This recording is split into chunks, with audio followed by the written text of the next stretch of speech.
नमस्कार व्यूअर्स, मैं हूं अमीश देवगन। संसद में महिला आरक्षण बिल क्या आया, कोई जातियों का पिटारा खोलकर बैठ गया तो कोई महिला आरक्षण के मुद्दे में मुस्लिम आरक्षण का मुद्दा फिट करने लगा। यानी सब कुछ वोट बैंक के हिसाब से तय हो रहा था। नतीजा यह हुआ कि मोदी सरकार की तमाम कोशिशों के बावजूद संसद में महिला आरक्षण संशोधन बिल पास नहीं हो पाया। सरकार चाह रही थी कि 2029 के चुनाव में महिलाओं को यानी मातृशक्ति को इस देश की 33% आरक्षण का फायदा मिल जाए, लेकिन भारी सियासत के बीच महिलाओं के लिए अब इंतजार और लंबा हो गया है। यह पूरा घटनाक्रम कैसा रहा, इस पर एक स्पेशल रिपोर्ट और उसके बाद आज की सबसे बड़ी चर्चा। जोरदार तालियों के साथ अभिनंदन है आपका आज के इस बेहद स्पेशल ब्रॉडकास्ट में। रास्ता देता हूं मैं भी कुछ बोलने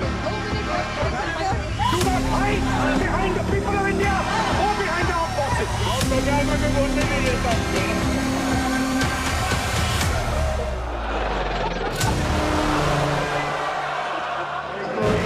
लेकिन आज संसद में पूरे दिन का घटनाक्रम जबरदस्त एक्शन वाला रहा।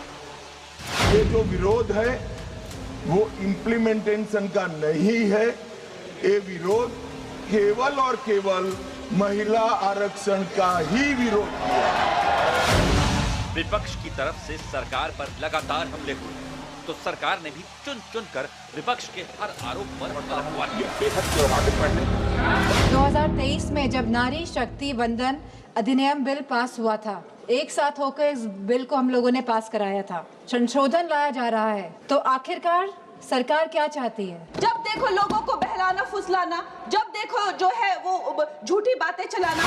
काली जी आप दुर्गा जी के लेके रहते हैं, आप तो सिर्फ जय श्री राम लेके रहता है। हम काली जी दुर्गा जी का भक्त है। नाटंकी कर रहा है, पूरा नाटंकी कर रहा है प्रधानमंत्री जी ने। अगर ये पारित नहीं हुआ तो एक भी महिला का वोट विरोधियों को नहीं मिलेगा।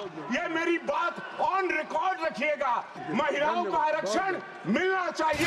2023 में फाइनली स्पेशल सेशन ही बुला के ये बिल वो लेके आए, तो गोल पोस्ट कौन चेंज कर रहा है? बजट सेशन खत्म होने के बाद 10 दिन बाद एक 3 दिन का सेशन क्यों? क्योंकि 2 राज्यों, बड़े राज्यों में इलेक्शन। भाव ये है कि नियत जो आपकी है उसको देश की जनता देख रही है। जब आपके पास मौका था तब आपने 543 की संख्या पर 33% महिला आरक्षण लागू क्यों नहीं किया? इस बीच प्रधानमंत्री नरेंद्र मोदी ने सभी दलों से अपील करते हुए कहा कि मैं देश की नारी शक्ति की तरफ से सभी सदस्यों से प्रार्थना करूंगा कि कुछ भी ऐसा न करें जिनसे नारी शक्ति की भावनाएं आहत हों।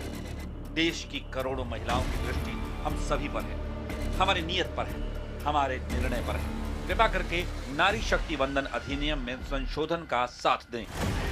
इस बीच जब सदन में राहुल गांधी के बोलने की बारी आई तो वो पीएम मोदी को जादूगर और बालाकोट, नोटबंदी, ऑपरेशन सिंदूर, इन सबको जादू बता दिया। The magician of Balakot, the magician of demonetization, the magician of Sindoor has suddenly got caught. इस देश का 140 करोड़ का चुनाव हुआ प्रधानमंत्री को ये अनाप शराब बात करके क्या साबित करना चाहते हैं? इस देश के प्रधानमंत्री के संबंध में जिस प्रकार के शब्दों का प्रयोग नेता प्रतिपक्ष के द्वारा किया जा रहा है, मैं समझता हूं यह बेहद दुर्भाग्यपूर्ण है और राहुल गांधी को क्षमा मांगनी चाहिए देशवासियों। मुझे लगा कि कांग्रेस के जो लीडर ऑफ द अपोजिशन है उनसे जो है माताओं और बहनों के लिए कुछ सुनने को मिलेगा। उन्होंने जब भाषण शुरू किया और जब खत्म किया सर, तो मुझे लगा कि मैंने पीसी सरकार का जादू शो देख लिया या माइकल जैक्सन का मैंने डांस देख लिया। तो आज महिला आरक्षण के मुद्दे को लेकर पक्ष और विपक्ष की नीयत पर होगी देश की सबसे बड़ी बहस। नारी शक्ति कौन सगा, किसने ठगा।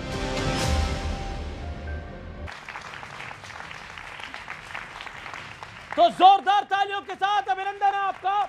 और आप देखेंगे हमारे स्टूडियोज में मातृशक्ति की प्रचंड लहर देखने को मिल रही है। आज जोरदार तालियां, हाथ खड़े कर जोरदार तालियां इस विशेष कार्यक्रम के लिए, इस स्पेशल शो के लिए। क्या वाकई महिला आरक्षण बिल पर जो सियासत हो रही है वो जायज है और जो जो एजेंडे और मुद्दे उठाए गए संसद के अंदर वो क्या जायज है? आज तमाम विषयों पर प्रचंड चर्चा होगी। मेरे साथ बातचीत करने के लिए राधिका खेड़ा है, भारतीय जनता पार्टी की नेता प्रवक्ता, उनका अभिनंदन है। भारतीय जनता पार्टी ने एक सैद्धांतिक फैसला लिया है, महिला आरक्षण बिल पर वो सिर्फ महिलाओं को भेजेगी। मेरे साथ राजकुमार भाटी है, सीनियर लीडर है, प्रवक्ता है समाजवादी पार्टी के। मेरे साथ अश्विनी मिश्रा है, नेता कांग्रेस पार्टी के। विवेक श्रीवास्तव हैं, सीनियर लीडर लेफ्ट के, उनका अभिनंदन है। मेरे साथ एनडीए के घटक दल जेडीयू के नेता सत्यप्रकाश मिश्रा हैं और राखी बिरलान है, एमएलए आम आदमी पार्टी की। जोरदार तालियों के साथ अभिनंदन है तमाम मेहमानों का। सबसे पहले मैं इस देश की मातृशक्ति के पास चलता हूं और एक एक शब्द से शुरुआत आपसे करता हूं। क्या मतलब है? आपको लगता है कि वाकई इस बिल का जो विरोध कर रहे हैं, जो इस बिल को बुरा कह चुके हैं, उनको आप क्या कहना चाहती हैं? देश की 48% आबादी 33% आरक्षण के लिए हर इलेक्शन से पहले मांग करती है। कहते हैं महिला यदि मजबूत होगी, सशक्त होगी, राष्ट्र विकास करेगा, तरक्की करेगा। मल्टीटास्कर इंटेलेक्चुअल वुमेन जो 27 साल की उम्र में भी जाकर दूसरे का घर बसाती है, उसको क्यों पछाड़ा जाता है? जी, मेरा मानना यह है कि महिलाओं को स्टार्टिंग से स्ट्रगल करना पड़ा है। पुरातन कालीन से लेकर अब तक उन्हें स्ट्रगल करना पड़ा है, लेकिन अब समय बदल रहा है, साथ में महिलाओं को अपॉर्चुनिटी नहीं मिलनी चाहिए, राजनीति में भी नया कदम रखना चाहिए। बहुत शानदार बात कही है आपने। चलिए चर्चा की शुरुआत करता हूं और मैं आपसे जानना चाहता हूं राजकुमार भाटी, पार्लियामेंट में इस बहस की शुरुआत होती है, आपके नेता, वरिष्ठ नेता धर्मेंद्र यादव जी बोलते हैं और वो इसमें मुस्लिम आरक्षण की बात करते हैं। इस बिल में महिलाओं के लिए मुस्लिम आरक्षण, जो संविधान विरोधी बात है, क्या आपको लगता नहीं है इस पूरे मुद्दे पर भी आप धर्म और जाति का खेल लेकर आए और गृह मंत्री अमित शाह को मजबूरन जवाब देना पड़ा? सबसे पहले तो हमारी बहनें सामने बैठी हैं, आप सबको बहुत बहुत बधाई, बहुत बहुत शुभकामनाएं। महिलाओं को आरक्षण मिलना चाहिए, महिलाओं को बराबरी में लाना चाहिए। और दूसरी बात मैं ये बता दूं, ऐसा कह के पेश किया जा रहा है कि समाजवादी पार्टी कहीं महिला बिल के विरोध में है। समाजवादी पार्टी महिला बिल के भी समर्थन में है और महिलाओं को आगे लाने के भी समर्थन में है। अभी 2024 के लोकसभा चुनाव में उत्तर प्रदेश में महिलाओं को सबसे ज़्यादा टिकट समाजवादी पार्टी ने दिए और संसद में सबसे ज़्यादा महिलाएं समाजवादी पार्टी की जीत के गईं। 6 हमारी महिला सांसद हैं। भारतीय जनता पार्टी की केवल 1 सांसद हैं, हेमा मालिनी।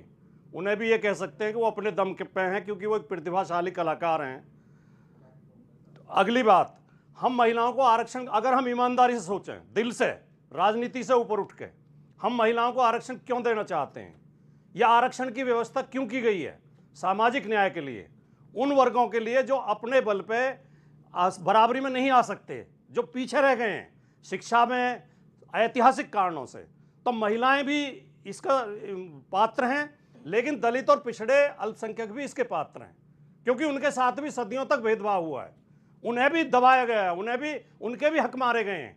और हमारा संविधान कहता है दलितों पिछड़ों को आरक्षण देने की बात हमारा संविधान कहता है। तो हमारी पार्टी केवल, अमित जी लास्ट कर रहा हूं, जी, हमारी पार्टी केवल ये मांग कर रही है, हम कह रहे हैं महिलाओं को आरक्षण दीजिए, 33% के बजाय 50% दीजिए, लेकिन उसमें दलित और पिछड़े वंचित वर्गों के लिए कोटा निर्धारित कीजिए। आरक्षण मांग रहे हैं, कहीं ऐसा लेकिन ना क्या हो उस बिल के अंदर है कि समाजवादी पार्टी या कोई पार्टी मुसलमान महिला को टिकट नहीं दे सकती? आप वंचित मुसलमान सबको टिकट दीजिए, कौन मना करता है? आप जी मैं कह रहा हूं, ये तो सबके लिए लागू होता है। बीजेपी नहीं, बीजेपी बिना आरक्षण के महिलाओं को टिकट दे, कौन रोकता बीजेपी को? क्यों नहीं दिया हमारा महिलाओं को टिकट? ये कहना बहुत आसान है। आपकी पार्टी का इतिहास बहुत आसान है। आपकी पार्टी का इतिहास रहा है 2010 में भी विरोध करने का। और बता दूं, नहीं बिल्कुल आप बोल दीजिएगा। मुलायम सिंह यादव ने बोला था ऐसी महिलाएं आएंगी तो सीटी बजाएंगी, ताली बजाएंगी। एक बात और मैं, ये मुलायम सिंह यादव जी ने नहीं, शरद यादव जी ने बोला था। मुलायम सिंह जी ने नहीं बोला था, शरद यादव जी ने बोला था बाल कटी वाली आएंगी। शरद यादव जी ने बोला था बाल कटी वाली आएंगी। मुलायम सिंह यादव जी ने कहा था अगर महिलाएं संसद में आएंगी अभी तो मेरी बारी चल रही है, अभी राधिका जी बीच में कहां से मारेंगे? अप्रूव हुआ पार्लियामेंट में और मुलायम सिंह यादव जी ने माफी मांगने से तक मना किया था। तो सच पूरा बताइए। पर आपको ये बात बोली गई थी, फिर अभी आप, मैं अपनी बात कह रहा था, मेरा माइक राधिका जी ने छीन लिया। नहीं आप बोलिए। लेकिन चलो कोई बात नहीं, बहन है, बहनों को इतना हक है। मैं ये कहना चाहता हूं, ये महिला आरक्षण के नाम पे सामाजिक विषमता को बढ़ावा देने की कोशिश भारतीय जनता पार्टी कर रही है। दलित और पिछड़ों के हक मारने की कोशिश बीजेपी कर रही है। ये बिल, पहली बात तो तय ये था कि जाति जनगणना के बाद आएगा। दूसरी बात, परसीमन कर रहे हैं सीटों का। परसिमन आयोग के बिना परसिमन कर रहे हैं। तो खुश होना चाहिए। तो ये नहीं, खुश क्यों होना चाहिए? बिना परसिमन आयोग के, जो संविधान कहता है जी जी, बिना परसिमन आयोग के परसिमन नहीं किया जा सकता। भारतीय जनता पार्टी अपने तरीके से सीटों को, ये आपका वैलिड पॉइंट है कि बीजेपी अपने तरीके से, तो यही मांगे हमने ओके ओके, लेकिन मुस्लिम आरक्षण की बात लाकर आपने एक तुष्टिकरण का भी प्रयास करा। मैं राधिका खेड़ा का रुख करता हूं, भारतीय जनता पार्टी की नेत्री और प्रवक्ता का। राधिका जी, पॉइंट ये है कि बीजेपी की मंशा में गड़बड़ है, ये ऑपोजिशन को शक है। दूसरा पॉइंट, और जो लगातार बयान दे रहे हैं सदन के अंदर भी, सदन के बाहर भी, लेकिन महत्वपूर्ण पॉइंट ये है, क्या आपको लगता है जो धर्मेंद्र यादव ने बोला वो जायज था? सभी को नमस्कार। अमीश जी, 70 साल से ज्यादा हो चुके हैं इस देश को आजाद हुए हुए, लेकिन हम आधी आबादी अभी भी सिर्फ 33% के लिए भीख मांग रही है कि प्लीज हमें सदन में आने दो। 50% भी नहीं छोड़िए, 33% के लिए हम महिलाएं हक मार रही है। इससे ज्यादा क्या दुख की बात हो सकती है? और उस 33% पे भी इन पार्टियों को इतना दर्द हो रहा है जैसे कि इन्हीं के तिजोरी में से कुछ लेकर हम जा रहे हैं। भाई, हमारा घर भी आपकी वजह से, हमारी वजह से आपका घर चलता है, खाना भी हम ही बना के खिलाती है, तो ये जरूरी है कि आप महिलाओं का सम्मान करें। अब ये बात इधर से शुरुआत करते हैं, समाजवादी पार्टी से, फिर कांग्रेस में आऊंगी। समाजवादी पार्टी के अनुसार मुस्लिम महिलाओं को अलग से आरक्षण के अंदर आरक्षण मिलना चाहिए। तो जब हम ट्रिपल तलाक के खिलाफ बिल लेकर आए थे, तब आपने उसका समर्थन क्यों नहीं किया? मुनव्वर राणा साहब की बिटिया, जो इनकी पार्टी की हिस्सा है, मुझे लगता है शायद प्रवक्ता भी है, आखिर में जब उनका तलाक हुआ तब उन्होंने वही जो बेनिफिट्स मिले हैं कोर्ट पहुंची, और सबसे ज्यादा विरोध उन्होंने ही किया था आके। लेकिन जब आप मुसलमान महिला की बात करते हैं तो तब तो आपको मुसलमान महिला नहीं दिखी। दूसरी बात, और हमारे देश के गृह मंत्री माननीय अमित शाह जी ने साफ तौर से कह दिया कि इस देश में संविधान से देश चलेगा। ये जो चाहते हैं तोड़ मड़ोड़ के, वैसे नहीं चलेगा ना। इमरजेंसी का जमाना है और संविधान ये कोई भी चीज नहीं लाता है कि धर्म के नाम पे आरक्षण हो। दूसरी बात, कांग्रेस पार्टी की एक बात कर ले, कल ही कुछ ही दिन पहले राहुल गांधी ने एक वीडियो डाला कि जी मैं विमेन रिजर्वेशन के साथ हूं, लेकिन ओबीसी महिलाओं को आना चाहिए। 2010 में ही राज्यसभा में बिल लेकर आए थे, जिसको लोकसभा में नहीं लेकर आए। राजीव जी का सपना था। तो कांग्रेस के प्रवक्ता यहाँ पे मुझे उसमें से एक लाइन पढ़ के दिखा दे, जो 2010 में इन्होंने बिल टेबल किया था, जहां पे आरक्षण के अंदर आरक्षण ओबीसी महिलाओं के आरक्षण में आरक्षण नहीं था उस बिल में भी, जो 2010 में प्रेजेंट हुआ था, और अब जो बिल प्रेजेंट हुआ है उसमें भी आरक्षण की बात नहीं है। लेकिन राजकुमार भाटी, क्या आपको लगता नहीं है कि आज संविधान विरोधी बात हुई? देखिए, सरदार वल्लभ भाई पटेल ने भी बोला था कि आप आरक्षण में आरक्षण नहीं मांग सकते हो।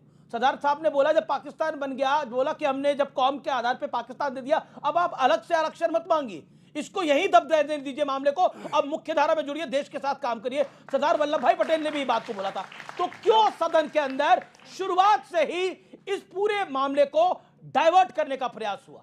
जब भी हम किसी कानून की या संविधान, जब गुरुवार को इसकी शुरुआत होती है, जब भी हम किसी कानून की या संविधान की समीक्षा करते हैं, तो इन दोनों के ऊपर एक चीज होती है, न्याय के ऊपर होता है प्राकृतिक न्याय। कोई भी कानून प्राकृतिक न्याय के विरुद्ध नहीं होना चाहिए।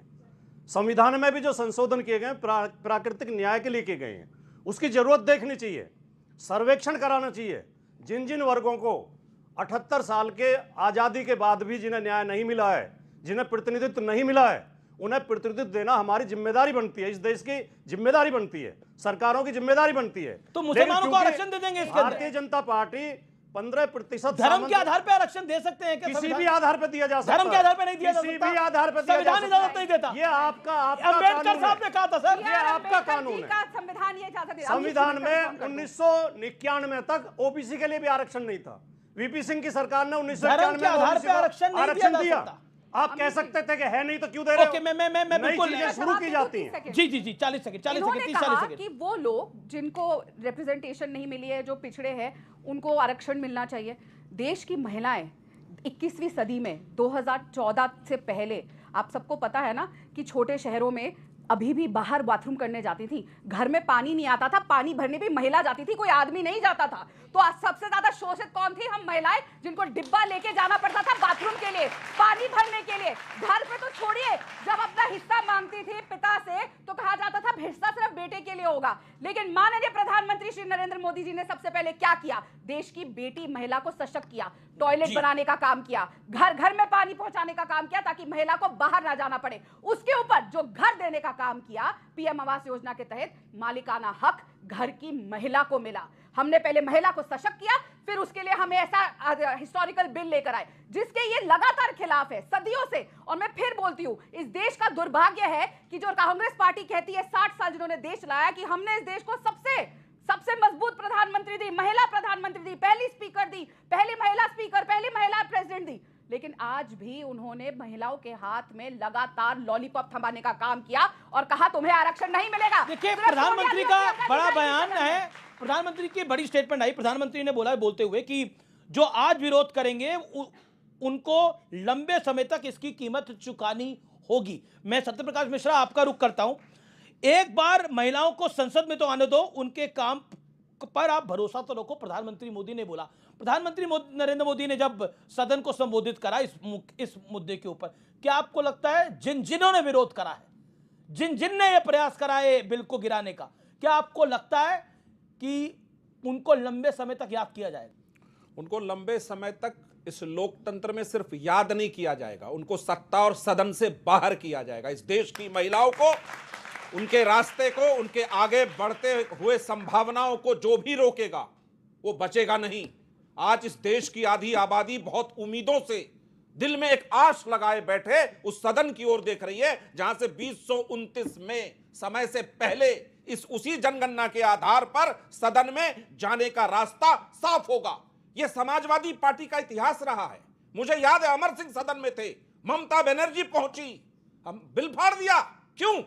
पास नहीं होना देना चाहते थे। लालू राजद ने बिल फाड़ा, राजद के नेता ने राजनीति प्रसाद ने बिल फाड़ा था राज्यसभा में, सदन में, और सपा ने ताली बजाई थी।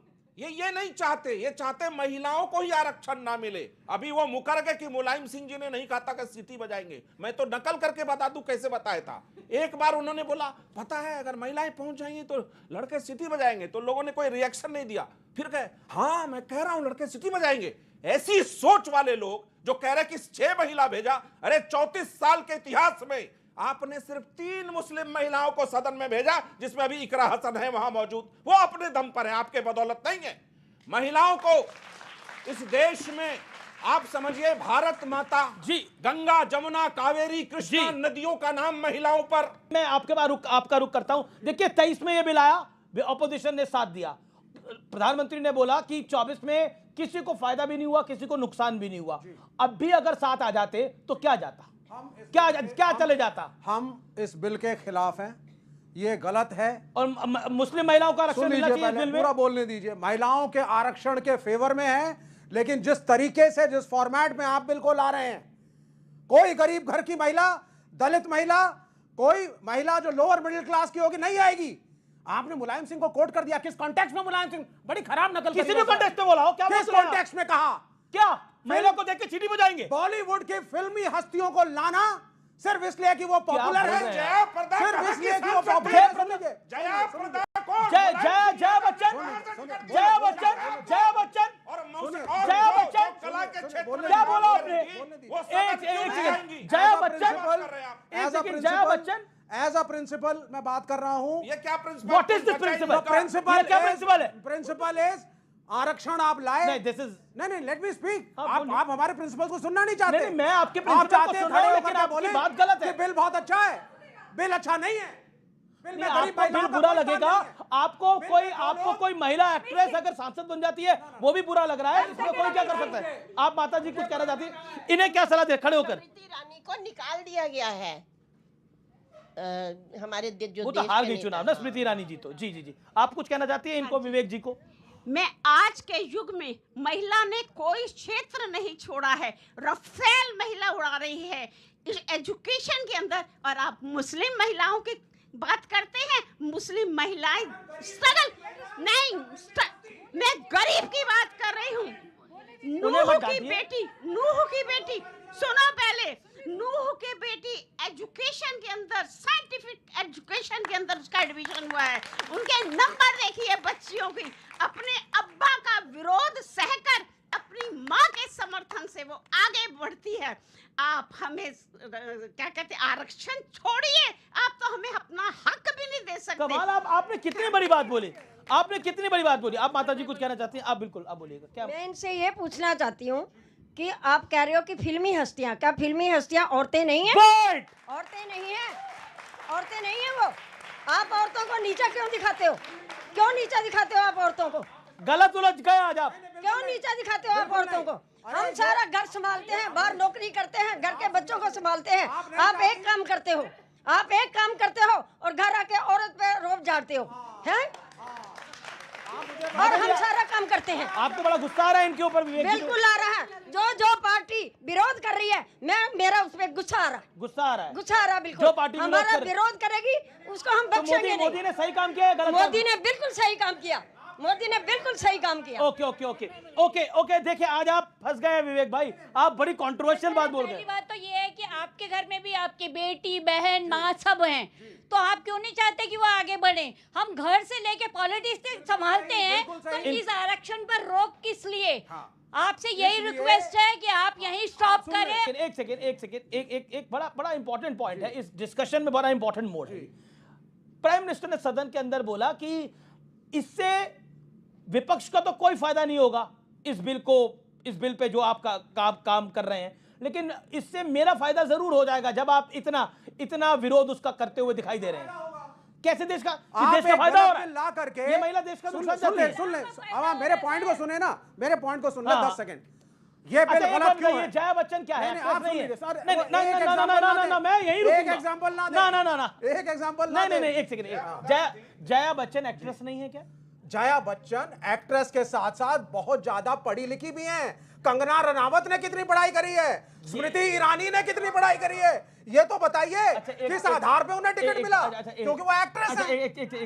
तो मतलब अभी तक आप विरोध में थे।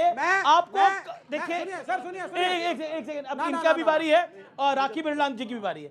क्या आपको लगता है इन्होंने गलत बोला? नहीं, मैं एक बात, आप विवेक की बात से सहमत है असहमत है? नारी तुम केवल श्रद्धा हो, विश्वास रजतन पगतल में, पीयूष स्रोत सी बहा करो जीवन के सुंदर समतल में। इस तरीके सुन लो बहन जी सुन लो। माता जी कुछ कह रही है? क्या कह रही है? क्या श्रद्धा नहीं है? क्या कह रही है आप? खाली श्रद्धा नहीं है, आज वो ताकतवर लक्ष्मी बनी है, वैष्णो देवी बनी है, आज भारत माता की बेटी बनी है। देखिए आज लेडीज वर्सेस ऑपोजिशन हो गया है यहाँ पर। Ladies versus opposition. बहुत अच्छी बात है, महिलाओं को मुखर होना चाहिए, बोलना चाहिए, बहुत अच्छी बात है, हम इसके समर्थन में हैं। मैं भी महिला बिल का समर्थन कर रहा हूँ, मैं भी महिला आरक्षण का समर्थन कर रहा हूँ, आप भी महिला आरक्षण का समर्थन कर रही हैं।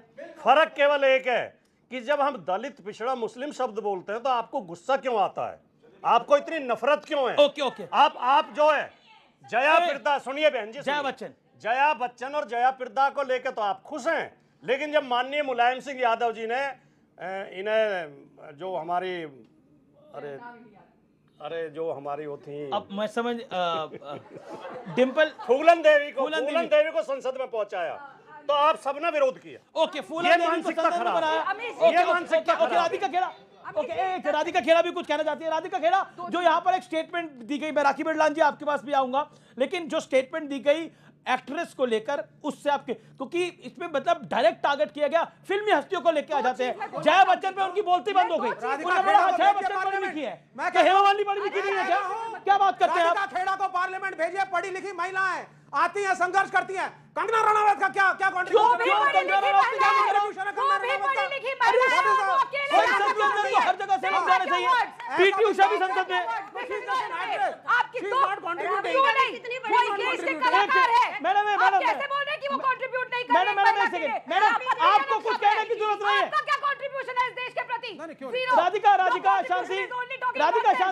शांति, आपको कुछ कहने की जरूरत नहीं है, आज माता जी काफी है। मैं ये पूछ रही हूँ, राबड़ी देवी कितनी पढ़ी लिखी थी? जवाब, जो संसद में आई, सब जगह मुख्यमंत्री बनी, क्यों बनी? राबड़ी देवी, अरे सबको आना चाहिए संसद के अंदर। देखिए ये क्राइटेरिया, देखिए विवेक, चिढ़ क्यों है आपको? देखिए एक सेकेंड, अभी clearly loud and audience down, अभी लाउड एंड क्लियर कहा गया कंगना रनौत को नहीं आना चाहिए संसद के अंदर। ये कहा गया तेजस्वी यादव कितने पढ़े लिखे हैं? तेजस्वी यादव कितने पढ़े लिखे हैं? 9वीं पास का उन पर ठप्पा लगता है। बताइए, तेजस्वी यादव को तो मुख्यमंत्री बनना चाहिए, लेकिन कंगना रनौत को एमपी नहीं बनना चाहिए, जो इतनी बड़ी नेत्री है, जो इतनी बड़ी सुपरस्टार है, जो अपने बूते आगे आई, उनको मेंबर ऑफ पार्लियामेंट नहीं बनना चाहिए। ये हेट है, ये हेट है महिलाओं के साथ। ओके नरेंद्र मोदी भी 8वीं पास ही हैं। ओके, मैं रिस्पॉन्ड कर हाँ, दो बहुत ये केवल आपकी जाति मानसिकता है कि आप कुछ का समर्थन बिल्कुल जाति की बात ही नहीं है, जाति की बात ही नहीं है। वो देखिए, आप नॉर्थ साउथ में डिवाइड कर रहे हैं, आप जाति में डिवाइड कर रहे हैं, हिंदू मुसलमान में डिवाइड कर रहे हैं। राखी जी हैं, हमारे बीच में हैं, महिला हैं, सड़क पे संघर्ष करके उत्तरी दिल्ली में चुनी गई लड़ी, इसको कहते हैं सांसद, इसको कहते हैं इलेक्टेड रिप्रेजेंटेटिव। सब सम्मान कर रहे हैं उनका भी। ये है संघर्ष, ये है संघर्ष। राधिका खेड़ा भी आप मुझे बताएं ना सर, संघर्ष कर रही हैं और राखी बिरलान भी संघर्ष कर रही हैं, दोनों संघर्ष कर। Vivek don't dominate the debate, don't dominate this debate please. रखिए, हम महिलाओं का दिन है, तकलीफ मत करिए अपने दिल पे। लेकिन अमीश जी, दो बहुत महत्वपूर्ण बातें कह दूं। इन्होंने आपत्ति उठाई, कंगना रनौत जी पे आपत्तिजनक शब्द बोले, बहुत ही घटिया है और इसकी कोई माफी भी नहीं है। इन्होंने एक बात, बीच में मत बोलिए, बीच में मत बोलिए, मैं आपके बीच में नहीं बोली। दूसरी बात, इन्होंने ताल से ताल मिलाई इनके और कहा मुलायम सिंह यादव ने ये कुछ भी नहीं बोला। बृंदा कारत आप ही की नेता है, उन्होंने कहा था साफ तौर पे कि मुलायम सिंह यादव को शर्म आनी चाहिए और अगर उनको इतनी फिक्र है सीटी मारने की तो क्यों डिंपल यादव को संसद में भेजा। अपने नेता के बयान याद रखा करिए। दूसरी बात, मेरे देश के माननीय प्रधानमंत्री जी ने संसद में क्या कहा, उन्होंने कहा आप कहेंगे गारंटी देनी है, मैं गारंटी दे दूंगा, आप कहेंगे प्रॉमिस शब्द बोलिए, मैं प्रॉमिस शब्द कह दूंगा। लेकिन मेरे यहाँ पे बैठे हुए सभी माननीय कलीग्स, चाहे वो मेरी पार्टी के हो या सामने के हो, इस बात का भ्रम ना पाले कि हम महिला को कुछ दे रहे हैं। जो महिला को मिल रहा है वो उसका हक है। ये होती है नीति को नियत में लेकर आना, जो आप लोग कभी नहीं दे पाए। ओके, मैं राखी बिरलान का रुख करता हूं। प्रधानमंत्री मोदी ने सदन में यह भी कहा कि क्रेडिट लेने की अगर बात है तो मैं आपको ब्लैंक चेक दे रहा हूं, क्रेडिट ऑपोजिशन ले इस बात का कि वो इस बिल को पास करा रहे हैं, उनको पूरा क्रेडिट मिल रहा है। लेकिन क्या आपको लगता है, आपकी पार्टी पर तो महिलाओं को लेकर बहुत सारे आरोप लग चुके हैं, मैं उन विषयों पर नहीं आना चाहता, लेकिन क्या आपको लगता है कि कहीं ना कहीं एक बड़ा मौका है इतिहास में जिसको गवाया गया? मुझे ऐसा लग रहा है कि मैं इस डिबेट को 2023 सितंबर में कर रही हूं, क्योंकि आज से ठीक 30 महीने पहले भी सदन का इसी तरह से स्पेशल सेशन बुलाया गया था। माननीय गृह मंत्री, माननीय प्रधानमंत्री समेत माननीय तमाम नेताओं ने, पक्ष और विपक्ष के लोगों ने अपनी बात रखी, सबने एक मत होकर इस बिल को पारित किया। उस वक्त माननीय गृह मंत्री जी ने कहा था कि इस बिल को हम लागू करेंगे जब 2026 का जनगणना हो जाएगा, उसके बाद परिसीमन होगा, फिर हम 2029 में इसे लागू करेंगे। 30 महीने पहले बात हुई थी, ये आपके आर्काइव में भी होगा और रिकॉर्ड भी होगा। आपकी एक एक बात से मैं सहमत हूं। उसके बाद कंप्लीट कर लेने दीजिए, प्लीज कंप्लीट कर लेने दीजिए। उसके बाद महज 30 महीने में ऐसा क्या हो गया कि जो शब्द आपने संसद में बोले, पवित्र मंदिर में बोले कि 11 को आधार नहीं बनाया जाएगा, 26 की जनगणना को आधार बनाया जाएगा, आप क्यों अपने शब्दों से जो है वापस लौट रहे हैं? पहली बात। दूसरी बात, 2011 की जनगणना से लेकर 2026 की अगर जनगणना को हम तय करेंगे तो उसमें लगभग 25 करोड़ की जनसंख्या का इजाफा होता है। अगर हम परिसीमन देखें, 14 से 15 लाख के ऊपर अगर एक लोकसभा बनती है तो अजय जी लगा लीजिए कि कितनी लोकसभाओं से महिलाएं वंचित रह जाएंगी। तो परिसीमन महिला के बिल में जो है महिलाओं के सम्मान में बिल है, इसको आड़ बनाकर, इसको ढाल बनाकर केंद्र सरकार परिसीमन करना चाहती है, देश के राज्यों का हक मारना चाहती है, साउथ और नॉर्थ के लोगों के ऊपर अत्याचार करना चाहती है। राखी बिरलान ने अपनी बात को रखा, अब राधिका खेड़ा आप अपनी बात को रखिए। Okay, 40 second time limit. हाँ, 3 मुद्दे की इनकी बातों को मैं जवाब दे देती हूँ। इन्होंने कहा कि आप पहले हमने बिल पारित कर दिया, पास हो गया, तो आपने उसको लागू क्यों नहीं किया? हमारी सरकार ने कैटेगोरिकली कहा था कि पहले सर्वे हो जाए, जनगणना हो जाए, लेकिन बिल्कुल राहुल गांधी ने क्या कहा, क्यों इंतजार कर रहे हो, तुरंत करो। प्रियंका गांधी ने कहा अभी अभी करो। सोनिया जी ने कहा राजीव जी का सपना है, अभी अभी करो। हमने बात मान ली, तो अब आप क्यों चुप हो गए? हमने तो मान ली। दूसरी बात, इन्होंने कहा कि साउथ के साथ गड़बड़ हो जाएगी। प्रधानमंत्री जी ने अपने भाषण में संसद में माननीय नरेंद्र मोदी जी ने साफ तौर से कहा, और मैं पढ़ के बता देती हूं ताकि मैं मिसकोट ना करूं। मैं आज बड़ी जिम्मेदारी के साथ इस सदन से कहना चाहता हूं कि चाहे दक्षिण हो, उत्तर हो, पूरब हो, पश्चिम हो, छोटे राज्य हो या बड़े राज्य हो, यह निर्णय प्रक्रिया किसी के साथ भी भेदभाव या अन्याय नहीं करेगी। देश के प्रधानमंत्री की बात देश की जनता मानती है, इसलिए 11 साल से आप लोग बाहर है। तीसरी बात, इन्होंने कहा अंबेडकर जी ने हमारा संविधान लिखा है, तो आप इनके साथ खड़ी हैं। मुझे बता दीजिए उस संविधान में कौन से पेज पे, कौन से आर्टिकल में ये लिखा है कि धर्म के नाम पे रिजर्वेशन के अंदर रिजर्वेशन होनी चाहिए। ओके, ये कहीं लिखा है? कांग्रेस ओके, कांग्रेस 2023 में ये डिमांड कर रही थी। मिश्रा जी, आप सबसे आखिरी में आ रहे हैं, लेकिन देर आ रहे हैं, दुरुस्त आ रहे हैं। मेरा प्रश्न ये है, कांग्रेस 2023 में कह रही थी तुरंत लागू करिए। अब जब तुरंत लागू हो रहा है तो परेशानी हो रही है। चाहते हैं क्या आप? चाहते हैं क्या, या कांग्रेस कंफ्यूजन में है पूरी तरह से? अमीश जी, पहली बात तो राधिका जी ने बोला है कि राहुल गांधी जी ने बोला था, इन्होंने उनकी बात मान ली। इससे साबित होता है कि राहुल गांधी जी मोदी जी से बेहतर सोचते हैं, जो वो डिमांड कर रहे थे, क्योंकि बात मान रहे हैं उनकी। ठीक है, राधिका जी जानती हूँ, पहली बार राधिका जी जानती। महिला आरक्षण बिल पहले ही 2023 में पास हो चुका है। ये सारा प्रोपोगेंडा बनाया जा रहा है डीलिमिटेशन के अराउंड। 1989 में सबसे पहले महिला आरक्षण का बिल माननीय राजीव गांधी लेके आए थे, जिसका विरोध आडवाणी जी और अटल बिहारी वाजपेयी जी ने किया था। तो ये सारी बातें कहीं ना कहीं जनता को गुमराह करने के लिए, ये तो जो झूठ इनका चलता है ना सुप्रिया श्रीनेट की फैक्ट्री से, वो बहुत खतरनाक है। पहले उन्होंने कहा संविधान खतरे में है, संविधान खतरे में। संविधान बदला क्या? जब 3 दिन का स्पेशल सेशन किया गया तो अर्जुन मेघवाल जी ने खास तौर से इस बिल को, it was specifically 33% reservation bill के ऊपर जो चर्चा हुई थी, उसको आगे ले जाते हुए उसके अंदर जो चेंजेस होंगे उसको टेबल किया और उस पर चर्चा हुई। तो अगर आप संसद टीवी नहीं देखते, आप अखबार नहीं पढ़ते, आप ट्विटर नहीं देखते, सुप्रिया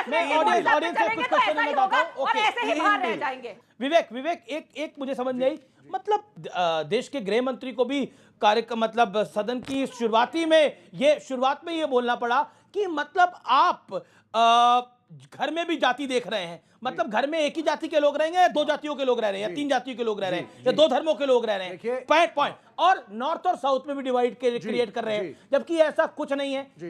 मतलब प्रधानमंत्री ने क्लियरली बोला, सोर्सेस के वाले से खबर आई, गृह मंत्री ने बोला, लेकिन आपको चैन ही नहीं है। मतलब झूठ का प्रोपेगेंडा चलाना चाहते हैं, क्यों? एक बड़ी साजिश है दक्षिण भारत के राज्यों के खिलाफ। यहां सभी पढ़ी लिखी महिलाएं बैठी हैं। अब आप सुन लीजिए साजिश कैसे है। वहां लिटरेसी ज्यादा है, वहां एजुकेशन ज्यादा है, विमेन एम्पावरमेंट ज्यादा है, फैमिली प्लानिंग ज्यादा है, इकोनॉमिक्स ज्यादा है। देश के खजाने में दक्षिण भारत के राज्यों का, कर्नाटक, केरल, तेलंगाना, इंक्लूडिंग आंध्रा, जिसमें है राधिका की पार्टी भी एक तरीके से अलायंस, इन दक्षिण भारत के राज्यों का कंट्रीब्यूशन देश के खजाने में सबसे ज्यादा है। लेकिन क्योंकि आप प्लान्ड फैमिली करते हैं और देश को आप कंट्रीब्यूट कर रहे हैं, आपको पनिशमेंट दी जा रही है कि आपकी सीटें उत्तरी भारत के राज्यों के रेशियो में कम होंगी। नहीं, किसने बोला? नहीं, आपने बहुत बड़ा आरोप लगाया, आपने बहुत बड़ा आरोप लगाया। किसने बोला? नहीं, अश्विनी मिश्रा आपकी टर्न नहीं है। विवेक, उसने बोला। ना, किसने बोला? आप दोनों तय करके बताइए किसने बोला। ये झूठ प्रोपेगेंडा नहीं बिल है, उसके क्योंकि राधिका शांति, अगर मेरा नाम श्रीनिवासन है, मैं तमिलनाडु का नागरिक हूं, मैं पढ़ा लिखा हूं, मैं फैमिली प्लानिंग करता हूं, कंट्रोल में बच्चे पैदा करता हूं, मेहनत करके देश के खजाने में देता हूं, तो नरेंद्र मोदी कह रहे हैं तुम लोगों की सीटें तो भाई कैसे बोला? मोदी ने कहा बोला? मोदी ने कहा बोला? नरेंद्र मोदी जी ने ये नहीं कहा। क्या कहा? क्योंकि मोदी जी का भाषण आप प्ले करें, उन्होंने साफ तौर से कहा आपको गारंटी चाहिए, गारंटी लीजिए, वादा चाहिए, कैसे किसी भी स्टेट एक राज्य आबादी बढ़ाया जा रहा है, एक राज्य आबादी बढ़ाया जा रहा है। आप कह रहे हो तुम्हें सीटें ज्यादा मिलेंगी पार्लियामेंट में। एक राज्य ज्यादा बच्चे पैदा करता है, देश को कम पैसे देता है, लेकिन क्योंकि उसकी आबादी बढ़ती है, उसका रिप्रेजेंटेशन पार्लियामेंट में ज्यादा होगा। बजाय उस राज्य के जो फैमिली प्लानिंग करता है, और यही हो ही रहा है ना। किसने बोला? नहीं, किसने बोला? नहीं, विवेक इधर आइए, किसने बोला? नहीं, बताइए किसने बोला? ये बात है कि आपने कितनी झूठी बातें बोली। I am sorry to call it out, मेरे को बोलना पड़ेगा। आपने बोला मोदी जी ने बोला कि जो लोग ज्यादा बच्चे पैदा करते हैं उनको हम ज्यादा देंगे। मोदी ने कहा बोला? विभाजनकारी सोच है। संसद का हाल देखिए जरा, संसद में आते हैं, शोर मचाते हैं, चल देते हैं। मैंने वो संसद देखी है, हम स्टूडेंट थे, इतने शानदार भाषण होते थे, हमें गर्व होता था। और संसद, 1 मिनट और सुन लीजिए, संसद का एक एक शब्द क्या आप तो इनको भी नहीं बोलने दे रहे? जो पीएचडी के स्टूडेंट्स हैं वो जानते हैं कि संसद उनके लिए प्राइमरी सोर्स होता है, और बाहर आके गांधी जी की मूर्ति पे या मयूर दरवाजे पर मंडली लगाते हैं। अरे जब औरतें आएंगी स्निग्धता आएगी, औरतें ये काम नहीं करेंगी। Okay okay. और प्राइम मिनिस्टर ने क्या बोला, ये क्योंकि प्राइम मिनिस्टर को मिसकोट करा गया इसलिए मुझे बताना ये आवश्यक होता है। विवेक श्रीवास्तव ने प्राइम मिनिस्टर को 3 बार ही मिसकोट करा। प्राइम मिनिस्टर ने क्या बोला, प्रधानमंत्री ने बोला चाहे दक्षिण हो, पूर्व हो, छोटा हो या बड़े राज्य हो, निर्णय प्रक्रिया किसी के साथ भी भेदभाव नहीं करेगी। ये कहा प्रधानमंत्री ने। यानी आपने मिसकोट करा prime minister. You misquoted prime minister. Modi ji क्या कह रहे हैं, आपने 3 बार ही बोला you misquoted prime minister of India. This is wrong Vivek. करती है ओके, मैं सत्य के बाद आ रहा हूं। मैं सत्यप्रकाश मिश्रा, ये जो उत्तर और दक्षिण में डिवाइड करने की कोशिश है, क्योंकि मल्लिकार्जुन खड़गे से लेकर राहुल गांधी तक कह चुके हैं कि उत्तर के लोग ज्यादा समझदार नहीं होते, दक्षिण के ज्यादा समझदार होते हैं। अब भाटी जी क्या 27 में इसी के साथ चुनाव में जाएंगे इनके साथ? देश के लोग इनके विभाजन को नहीं समझते, वो ज्यादा समझदार है, चाहे वो दक्षिण के लोग हों चाहे उत्तर के लोग हों। देश एक है और सब एक साथ बोलते हैं भारत माता की वंदे। आप समझिए इनकी साजिश को समझिए। ये महिलाओं को सदन में आने नहीं देना चाहते। कम्युनिस्ट पार्टी की पोलित ब्यूरो की कितनी मेंबर आज तक महिला हैं, इनके मुंह से जबान नहीं खोलेगा। लेकिन दूसरे सभी पार्टियों में महिलाओं को अच्छा स्थान मिला है।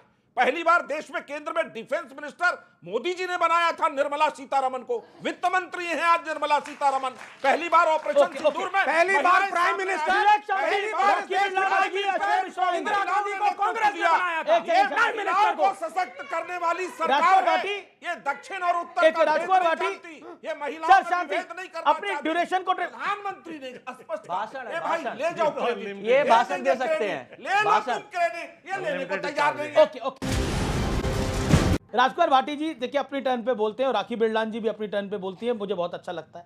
और मेरा निवेदन यह है ये 40-40 सेकंड में प्रक्रिया को अपनी बात को कंप्लीट करें जिससे सब लोग बोल सके। राजकुमार भाटी देखिए राखी बिरलान की पार्टी से एक बात सीखिए, कांग्रेस को कब नहीं छूना है।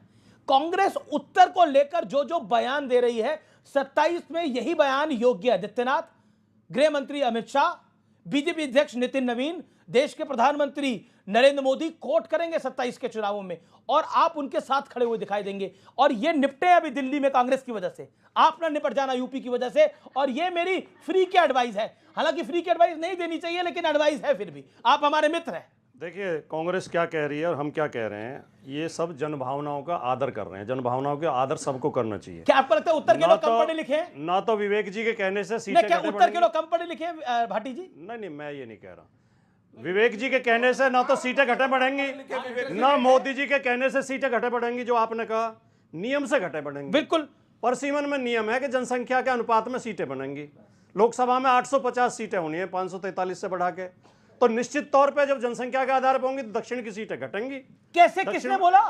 रेशो वही रहेगा सर। नहीं, वहां भी बड़े रेशो वही रहेगा, रेशो वही रहेगा, देश का होगा, गलत रिवर उड़ा रहे हैं। पूरा देश का होगा। हर राज्य में सीटें बढ़ेंगी। आप गलत अफवाह उड़ा रहे हैं। दक्षिण में भी राज्य सीटें बढ़ेंगी। जिस सीट पे हम खड़े हैं नोएडा सीट, यहाँ लगभग 26 लाख वोट हैं इस सीट पे।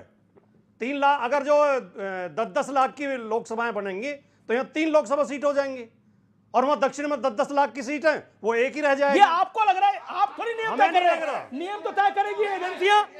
तो ओके राखी बिरलान, कांग्रेस के रोल के ऊपर, कांग्रेस का रोल क्या अपने सहयोग, एक सेकेंड, राखी बिरलान जी के कांग्रेस का रोल अपने सहयोगियों को निपटाने का है। आपको भी निपटाया है दिल्ली के अंदर। क्या पंजाब में आप लोग एक साथ लड़ेंगे? खबरें ये लगातार आ रही है कि पंजाब में एक साथ हो जाएगा और इसलिए राघव चड्ढा नाराज हुए आप लोगों से। देखिए कि आप और कांग्रेस पंजाब में एक हो रहे हैं। आज चर्चा पंजाब चुनाव पर नहीं है, आज चर्चा पर एक हो सकते हैं। नहीं, आज जो चर्चा उस पर बात कर लेते हैं। पर एक हो सकते हैं इसका मतलब आज जो पंजाब में कांग्रेस और आप एक होंगे।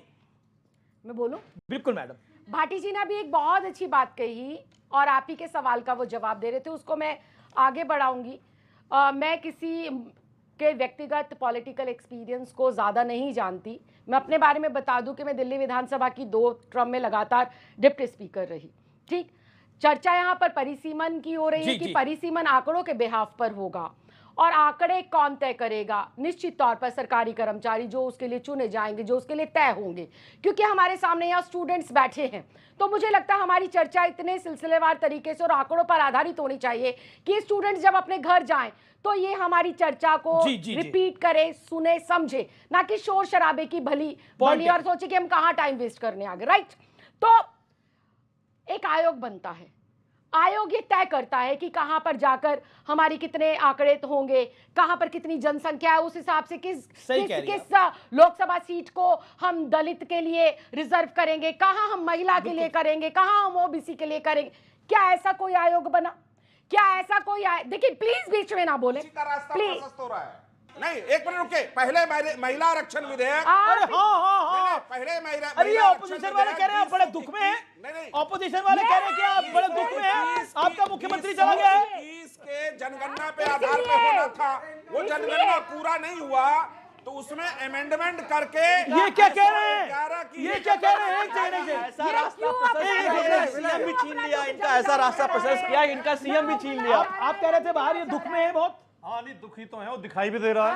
आप दुखी हैं? मुख्यमंत्री कुर्सी चली गई। अच्छा, खुश है आप नीतीश कुमार के मुख्यमंत्री हटने से? क्या बहुत ज्यादा है, तभी तो न्यू निकल के आ रहा है, दूसरे को बोलने ही नहीं दिया जा रहा है। हाँ, बताइए, अब जब आप बोल के दिखाइए। जब मैं बोल रही थी बार बार इंटरप्ट कर रहे थे। अरे डांटिए मत, आप डांटिए मत मैडम। नहीं, अब इनको भी बोलने दीजिए। अब आप बोलिए। अरे देखिए, दिल्ली में एक मुख्यमंत्री जेल चला गया, बिल्कुल शराब पी के बांट के घोटाला करके जेल में रहा, उसने एक को मुख्यमंत्री बनाया। किसको? उसके आगे इनको नहीं बनाया, उसके इनको आगे पसंद ही नहीं करता था वो। उसके आगे वो आतिशी मारलेना को बनाया, उसने कहा मैं सीएम के चेयर पे नहीं बैठूंगी। उसके आगे सोचिए इतनी तानाशाही थी। उसके आगे पूरी दिल्ली ने उसको निपटा करके ऐसा भगाया कि अभी चो कर रहे हैं। हमारे राज्य में, हमारे गठबंधन में सामंजस्यता के साथ नीतीश जी के आशीर्वाद, जवाब दूंगी मैं, नीतीश जी के आशीर्वाद के साथ उन्होंने तय किया कि अब सम्राट चौधरी मुख्यमंत्री होंगे। हम सामंजस्यता से गठबंधन से 20 सालों से ज्यादा बिहार में सरकार चला रहे, आगे भी चलाएंगे। और इनको हमारी दोस्ती पर, देखो भाई, इनको हमारी दोस्ती पे जलन हो रहा है। अब देखिए इनकी, अब ये तो बीजेपी और जेडीयू की आपस की सेटिंग का मामला है। अब उन्होंने दोस्ती मतलब दोस्ती है। अब इनका लव अफेयर सिचुएशनशिप वाला नहीं है, रिलेशनशिप वाला है। तो देखिए, पुराने जमाने में तो रिलेशनशिप होती थी, आज के जो जमाने में सिचुएशनशिप होती है। तो इनकी रिलेशनशिप बड़ी स्ट्रांग है। अब आपकी और कांग्रेस की, मतलब आपकी पार्टी आम आदमी पार्टी और कांग्रेस की सिचुएशनशिप थी। आपने लोकसभा में साथ लिया और विधानसभा में बोला हम आपके हैं कौन। तो ये हुआ, तो इसलिए आप मतलब समझ रही हैं। देखिए, मैं जवाब जरूर देना चाहती हूँ। इन्होंने जिस तरह से बोला वो आपके पसंद करते थे, नहीं करते थे, तो ये बड़े हल्के शब्द है। पहले तो ये महिलाओं के, हाँ, तो ये शब्द भरोसा नहीं करते थे, तो मैं वही बोल रही हूँ, हल्के शब्दों का प्रयोग कृपया करके आप ना करें। पहली बात, नहीं, मेरा शब्द ये है कि आपको भरोसा नहीं, दूसरे आपको अच्छे विधायक मानते थे, आतिशी जी को मान लेते थे। शांति बनाते ना, राखी बिरलान को मैं सम्मान करता हूं, एक दलित महिला को। देखिए सर, अब गलत है, अब गलत कर रहे हैं, अब आप गलत। मेरा निवेदन तो मानिए, मैं राखी जी आपको बहुत सम्मान करता हूं। आतिशी जी भी हमारी पार्टी की एक अच्छी कार्यकर्ता है, जिम्मेदार महिला है और बहुत शानदार उन्होंने अपना कार्यकाल चलाया। और बिहार इतिहास में पहला ऐसा राज्य बना जिसने बताया कि मुख्यमंत्री से बड़ा राज्यसभा का एमपी होता है। अब आप भी और जो है पहला राज्य बना, और बिहार एक ऐसा पहला राज्य कद बड़ा नहीं होता है, व्यक्ति का कद बड़ा होता है, व्यक्ति का काम बड़ा होता है। लेकिन देखिए, आप बार बार महिलाओं की बात करते हैं। आप इस बिल को लेकर, मोदी को लेकर, विपक्ष को लेकर क्या सोचती है? अपनी बात को रखें। पहली बात तो इस बिल पे क्वेश्चन उठना ही नहीं चाहिए कभी, क्योंकि हमारे लिए बहुत जरूरी है। और पहला मेरा सवाल है कि जो लोग इस बिल के खिलाफ है, क्या आपको ये लगता है इतने साल से जो राजनीति में एक मेल डोमिनेंस चल रहा है वो खतरे में आ जाएगा? ओके, और आपको लग रहा है जिन ने, प्रधानमंत्री ने बोला, जो लोग इस बिल का विरोध करते हुए दिखाई दिए हैं, पब्लिक उसको जल्दी से याद रखे, उसको भूलेगी नहीं भूलेगी। हमें भी वोट के टाइम पे शक्लें तो याद आएंगी। ओके। क्या बीजेपी ने ऑपोजिशन को फंसा दिया इस पूरे मामले पे? अगर वो बिल का विरोध करते हुए इस समय जो दिखाई दे रहे हैं, उसका नेगेटिव इंपैक्ट देश के अंदर जाएगा। क्या आपको लगता है फंस गए, you are trapped in this? Perceptionally तौर पे- मैं बिल्कुल वाजिब सवाल पूछ रहा हूँ, नहीं, प्रिसेप्शन वाइज आप पे अटैक हो रहा है। आप एकदम वाजिब बात कह रहे हैं। भारतीय जनता पार्टी इसमें विपक्ष को फंसाना चाहती है। बीजेपी के समर्थक, दो प्रवक्ता और ऑडियंस में जो मोदी और योगी के समर्थक हैं, एक बात बार बार बोल रहे हैं, बार बार रिपीट कर रहे हैं, जबकि हम 10 बार इसका खंडन कर चुके कि ये महिला आरक्षण के खिलाफ हैं, ये महिला आरक्षण के खिलाफ हैं। हम कह रहे हैं महिला आरक्षण के खिलाफ नहीं है, हम 33% के बजाय 50% दो, हम ये मांग करते हैं। 33 में तो साथ दे नहीं रहे और इनको मोदी ये इनमें से कोई मोदी और मोदी योगी अमित शाह के साथ होना हो, लेकिन अब कर जरूर देंगे। हो सकता है अखिलेश जी के साथ हो, डिम्पल जी के साथ हो। ये अगर मोदी जी के मन में अगर मोदी जी के मन में, मैं बता देता हूँ दिखावा किसके उसमें, अगर मोदी जी के मन में महिलाओं के प्रति इतनी करुणा थी तो उन्हें भी 11 साल हो गए हैं, पहली साल में ही लागू कर देते। अगर इतनी करुणा थी तो क्यों नहीं किया? ये केवल ड्रामा है। और जब हम दलित और पिछड़ों की आवाज उठाते हैं तो आपको मिर्ची क्यों लगती है? मेरी ये समझ में बात बिल्कुल नहीं आ रही है। अच्छा मत बोलिए, उनके खिलाफ क्यों है आप?